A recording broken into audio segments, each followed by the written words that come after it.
L'invasion de l'Ukraine a réveillé un géant endormi, et ce géant est affamé et prêt à se battre pour la paix qu'il croit devoir régner en Europe. Dans cette vidéo, nous explorerons pourquoi la renaissance militaire de l'Allemagne est un véritable cauchemar pour la Russie. Le 28 mai, le chancelier allemand Friedrich Merz a fait une annonce spéciale. S'adressant directement au président ukrainien Volodymyr Zelensky, Merz a déclaré que l'Allemagne est prête à travailler aux côtés de l'Ukraine pour l'aider à construire des missiles à longue portée qu'elle peut utiliser pour se défendre contre les forces russes. Nous voulons parler de production, et nous ne discuterons pas publiquement des détails. C'est tout ce que Merz partagerait avec la presse. Cela seul représente un changement dans l'approche de l'Allemagne à l'égard de la guerre en Ukraine. Dans le passé, l'Allemagne a été très transparente, certains pourraient dire, même trop transparente sur ce qu'elle fait pour aider l'Ukraine. C'était un problème. En révélant comment elle aide, l'Allemagne fournissait également à Poutine les premières étapes des plans. Il aurait besoin de contrer tout ce que l'Allemagne envoyait en Ukraine. Maintenant, l'Allemagne garde tout sous le coude. Nous pouvons supposer, cependant, qu'il y a de fortes chances que l'Allemagne se prépare à aider l'Ukraine à commencer à construire le dévastateur missile à longue portée Taurus, à l'intérieur même de l'Ukraine. Ce missile, qui a une portée de 310 miles, donnerait à l'Ukraine la capacité de cibler des bases aériennes, des installations militaires, et bien plus encore à l'intérieur même de la Russie. Merz a également déclaré que sa décision vise à montrer à Poutine qu'il y a de réelles conséquences à ses actions. Et ce n'est pas tout. En plus de promettre d'aider l'Ukraine à commencer à construire des missiles à longue portée, l'Allemagne a également annoncé un généreux paquet d'aide de 5 milliards 600 millions à l'Ukraine. Merz dit que cet argent annonce le début d'une nouvelle forme de coopération militaro-industrielle entre nos deux pays, en faisant référence à l'Ukraine, tout en ajoutant que cette coopération va au-delà de l'aide à l'Ukraine pour construire des missiles sur son territoire. Les deux travailleront également ensemble pour construire des armes en Allemagne, ouvrant la possibilité que l'Ukraine puisse bientôt utiliser des usines allemandes pour produire des drones, de l'artillerie et tout ce dont elle a besoin pour se défendre contre la Russie. Ne sous-estimez pas l'importance de cette déclaration. Actuellement, l'Ukraine essaie de construire des armes tout en faisant face à des bombardements aériens et terrestres constants de la part des forces de Poutine. Même un seul missile russe qui percerait les défenses de l'Ukraine pourrait suffire à ruiner une installation de fabrication, limitant ainsi la capacité de l'Ukraine à se défendre dans le processus. Si l'Ukraine peut transférer sa fabrication domestique vers des installations allemandes, ce problème disparaîtra. Eh bien, à moins que Poutine décide d'attaquer l'Allemagne, c'est une possibilité pour laquelle l'Allemagne se prépare, comme nous l'expliquerons plus tard. La déclaration de Merz a été suivie par la signature d'un mémorandum de coopération entre l'Allemagne et l'Ukraine, en disant qu'un nombre significatif de systèmes d'armes sera fabriqué d'ici la fin de 2025. Le premier lot sera prêt à être utilisé par l'Ukraine en seulement quelques semaines. Quand nous disons utiliser, nous voulons dire que l'Ukraine peut tirer ses nouveaux missiles sur n'importe quelle cible qu'elle choisit en Russie. Nous le savons parce que juste un jour avant l'annonce de la coopération sur les missiles de Merz, mais le chancelier allemand a également révélé que l'Allemagne, avec la France, les États-Unis et le Royaume-Uni, ont levé toutes les restrictions sur la manière dont l'Ukraine peut utiliser les missiles qu'elle fournit. Auparavant, on avait dit à l'Ukraine qu'elle ne pouvait utiliser des missiles fabriqués en Occident que pour frapper des cibles spécifiques. Typiquement, ces cibles étaient soit à l'intérieur du territoire ukrainien occupé que la Russie détient, soit dans les régions frontalières que la Russie utilisait pour attaquer l'Ukraine. Désormais, l'Ukraine peut utiliser des missiles occidentaux pour frapper la Russie où elle le souhaite. La Russie sait à quel point cette décision est mauvaise pour Poutine. Le porte-parole du président russe, Dmitri Peskov, a déjà fustigé cette décision comme dangereuse, tout en affirmant qu'elle est absolument contraire à tout futur accord de paix avec l'Ukraine. Bien sûr, Peskov dit tout cela, alors que les missiles russes continuent de pleuvoir sur les villes ukrainiennes. Mais ce que nous voyons ici, c'est que la Russie a peur. Rien que cette semaine, l'Allemagne a fait plusieurs annonces militaires, qui montrent à quel point elle prend au sérieux la menace que représente la Russie. Cela seul sera un cauchemar pour Poutine, mais la réalité c'est que le mauvais rêve du président russe ne fait que commencer. Poutine doit maintenant faire face au fait que sa décision d'envahir l'Ukraine a déclenché une série d'événements en Europe qu'il n'aurait peut-être jamais cru possible. L'Allemagne est à la pointe de ces développements. Une nation qui a longtemps essayé d'éviter de renforcer son armée par peur de rappeler son dernier grand renforcement militaire pendant la Seconde Guerre mondiale, revient en force sur la scène mondiale. Les chaînes sont en train d'être jetées. La décision de l'Allemagne d'aider l'Ukraine à construire des missiles tout en levant les restrictions sur ces missiles n'est qu'une petite partie d'un immense renouveau militaire qui n'a lieu que parce que la Russie a envahi l'Ukraine. Et quand nous disons massif, Nous pourrions même sous-estimer ce que l'Allemagne prévoit. Commençons par les dépenses militaires. Pendant des décennies, l'Allemagne a limité le montant d'argent qu'elle dépense en défense. Nous pouvons le voir par son échec à adhérer à la recommandation de l'OTAN que tous ses pays membres dépensent au moins 2% de leur produit intérieur brut ou produit intérieur brut en défense par an. L'Allemagne ne fait pas cela depuis longtemps. Comme le souligne Reuters, 2024 a représenté la première année où l'Allemagne a atteint l'objectif de 2% depuis les années 1990, montrant comment l'armée allemande est en déclin depuis au moins quelques décennies. En fait, la dernière fois que l'Allemagne a atteint 2% des dépenses du produit intérieur brut était en 1991, selon Macro Trend. Depuis lors, il y a eu une tendance à la baisse constante des dépenses, le point le plus bas étant atteint en 2005, lorsque l'Allemagne n'a dépensé qu'un 0,07% de son produit intérieur brut en défense. Le pays s'est un peu amélioré à partir de là. De 2005 à 2022, il a oscillé autour de la marque d'un 0,2% du produit intérieur brut, parfois en dessous, et occasionnellement un peu plus haut. Le plus que l'Allemagne a dépensé pendant cette période était de 1,39% en 2022, toujours 0,60 et 1% de moins que la recommandation de l'OTAN. Rien de tout cela n'a montré un pays qui prenait très au sérieux son armée, et son rôle en tant que l'une des principales puissances de l'Europe. Les accusations de parasitisme, en particulier de la part du président américain Donald Trump, étaient difficiles à contester pour l'Allemagne, compte tenu de ses faibles dépenses militaires. Et même lorsque ce pays a essayé de faire quelque chose à propos du problème, comme la création d'une loi en 2023, qui obligeait légalement l'Allemagne à atteindre 2% du produit intérieur brut. En dépenses de défense, des obstacles sont apparus. L'Allemagne a fini par revenir sur cette loi, démontrant qu'elle n'était pas tout à fait prête à relever le défi que présentait l'invasion de l'Ukraine par Poutine. Tout cela était très bien pour Poutine. L'Allemagne, si elle atteignait son plein potentiel militaire, représenterait le plus grand obstacle que l'Europe pourrait présenter au plan d'expansion de Poutine. Tant que l'Allemagne débattait en interne de combien elle dépensait pour la défense, gardant les chiffres bas en conséquence, Poutine était content. Mais les choses ont commencé à changer l'année dernière. Comme nous l'avons mentionné, 2024 a vu l'Allemagne atteindre l'objectif de dépenses de l'OTAN pour la première fois depuis 1991. À la fin de l'année, le pays connaissait également un changement politique qui a créé d'énormes problèmes pour Poutine. L'ancien chancelier Olaf Scholz est parti, le nouveau chancelier Friedrich Merz est arrivé. Et avec Merz est venue une transformation des dépenses de défense de l'Allemagne, qui va la mettre sur la voie pour devenir la nation la plus forte d'Europe. Le 18 mars, les législateurs allemands ont historiquement voté pour une énorme augmentation des dépenses. Cela revient à engager environ 547 milliards de dollars au cours des prochaines années, dans un fonds spécial pour l'infrastructure. Cette décision était notable, car ce fonds était exempt des règles strictes de l'Allemagne en matière de dette, qui ont maintenu ses dépenses basses pendant si longtemps. Avec Merz saluant la décision comme étant massive pour l'Europe, la décision que nous prenons aujourd'hui ne peut être rien de moins que le premier grand pas vers une nouvelle communauté de défense européenne, s'est exclamé Merz. Il a également souligné que même les nations qui ne font pas partie de l'Union européenne bénéficieront de la frénésie de dépenses de l'Allemagne, indiquant qu'il y a un changement d'attitude dans le pays. L'Allemagne ne se contente plus de suivre en tant que profiteur. Elle souhaite placer toute l'Europe, du moins les pays qui se sentent menacés par Poutine, sous son parapluie de sécurité. La loi a été adoptée par un vote de 513 à 207. Cela a également vu l'Allemagne assouplir ses lois sur la dette, afin que les dépenses de défense ne soient pas plus soumises à la limite de 0,35% du produit intérieur brut en matière d'emprunt, qu'ils ont affronté dans le passé. Tout ce que Poutine pouvait faire, c'était regarder. Et les augmentations des dépenses de l'Allemagne ne vont pas s'arrêter là. En mai, le ministre des Affaires étrangères de l'Allemagne, Johann Wadafel, a annoncé que l'Allemagne allait s'efforcer d'investir 5% de son produit intérieur brut dans la défense, d'ici à 2031. Ces affirmations interviennent un mois après que Trump a suggéré que les nations de l'OTAN devraient atteindre ce chiffre. Wadafel dit que l'Allemagne atteindra son nouvel objectif de 5% en divisant ses dépenses. Les dépenses militaires traditionnelles représenteront 3,5% des 5%, le reste, soit 1,5%, étant consacré à l'infrastructure liée à la défense. En supposant que l'Allemagne tienne parole, elle s'engage essentiellement à dépenser environ 180 milliards de dollars par an pour son armée. D'ici 2031, la Russie devrait dépenser environ 135,8 milliards de dollars pour son armée en 2025. L'Allemagne vient de dire qu'elle va dépasser ce chiffre à un moment où la Russie est empêtrée dans une guerre active et l'Allemagne ne l'est pas.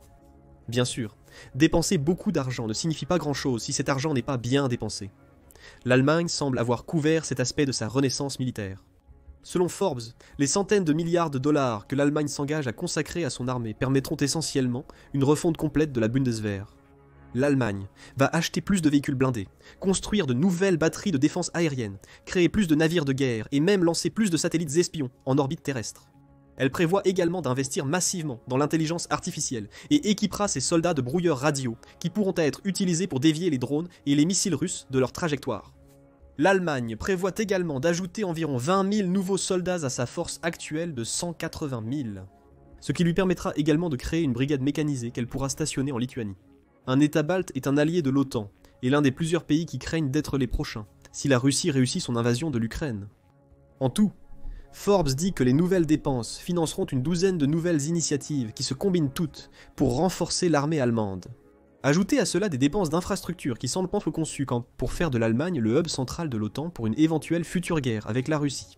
Ce que Poutine voit ici, c'est une transformation complète de l'approche allemande. Jusqu'à présent, l'Allemagne a été heureuse de jouer un rôle de soutien. Nous le voyons dans le fait qu'elle est le plus grand contributeur unique de l'Europe à l'Ukraine. Ces engagements ne vont pas prendre fin, comme l'a noté Merz lors de l'annonce du dernier tour d'aide et du programme de coopération en matière de missiles. Cependant, ces contributions seront désormais effectuées par un pays qui investit si lourdement dans son armée qu'en 2031, il dépensera plus que la Russie en défense. Poutine se retrouve maintenant coincé dans un cauchemar. Et voici pourquoi. Nous avons déjà mentionné plusieurs fois que les nouveaux engagements de dépenses de l'Allemagne, ainsi que son plan global de revitalisation de son armée, représentent un changement massif dans l'attitude de l'Allemagne. Pour comprendre pourquoi, nous devons regarder de plus près l'histoire de l'Allemagne. Bien sûr, les actions de l'Allemagne pendant la Seconde Guerre mondiale ont eu un impact massif sur sa réticence à construire une armée plus forte. Le pays s'est handicapé de bien des façons, en plus d'être soumis à divers traités. Cela l'a empêché d'amasser une force militaire aussi puissante qu'elle l'avait pendant l'ère nazie. Cependant, la culture militaire de l'Allemagne, ou son absence, va un peu plus loin que cela. Comme de nombreux pays européens, l'Allemagne s'est retrouvée sous le joug soviétique pendant l'ère de la guerre froide. Elle a connu une situation quelque peu unique, dans laquelle le pays était divisé en Est et Ouest. L'Allemagne de l'Ouest est devenue partie de l'hégémonie dirigée par l'Occident qui a émergé après la Seconde Guerre mondiale, l'Allemagne de l'Est étant sous l'influence soviétique. Il y avait même un énorme mur séparant les deux côtés du pays à Berlin, dont l'effondrement a signalé la fin de l'Union soviétique en tant qu'entité géopolitique. On pourrait soutenir que les décennies pendant lesquelles l'Allemagne a été divisée en deux nations similaires mais disparates ont quelque peu freiné le développement du pays, en particulier sur le front militaire. Alors que d'autres nations européennes établissaient de nouvelles normes culturelles à la suite de la Seconde Guerre mondiale, l'Allemagne s'est d'abord trouvée divisée puis réunifiée. Techniquement, cela ne fait que 35 ans environ qu'elle est un pays. La priorité au cours de ces 3 décennies a naturellement été de créer un sentiment d'unité et d'identité nationale. Cela a été volé à l'Allemagne pendant si longtemps. Elle a réussi à bien des égards. L'Allemagne a maintenant l'une des économies les plus fortes d'Europe, et elle est devenue une voix majeure dans les communautés européennes et nationales.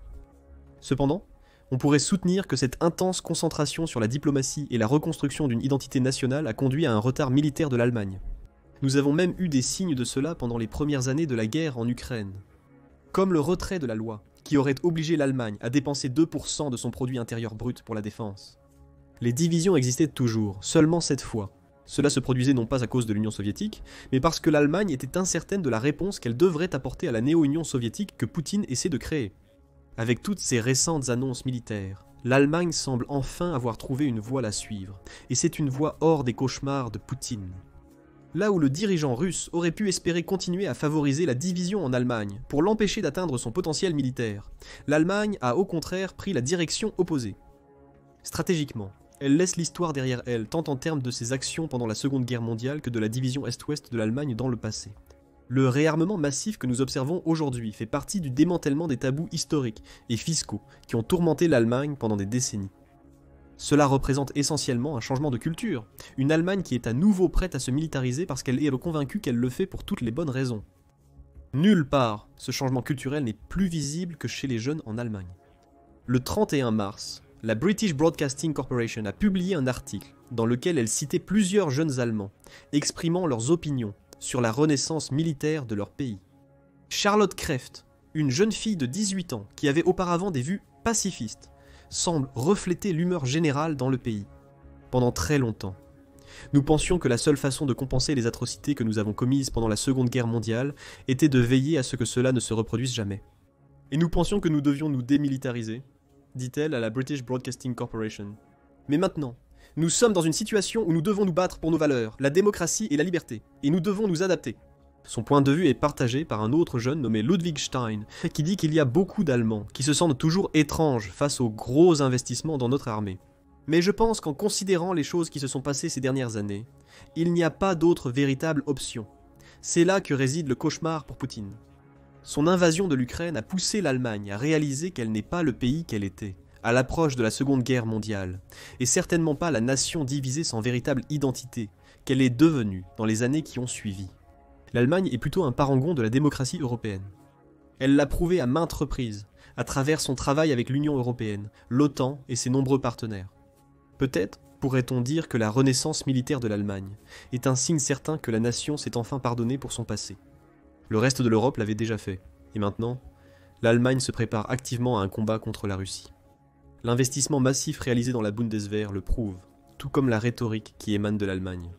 En avril dernier, l'inspecteur général de la Bundeswehr, le général Carsten Breuer, a essentiellement déclaré que l'Allemagne se trouve dans un état où elle est à la fois en guerre et pas en guerre avec la Russie. Les catégories de paix, de crise ou de guerre que nous aimons tant utiliser ne sont pas utilisées par le côté russe, a-t-il dit.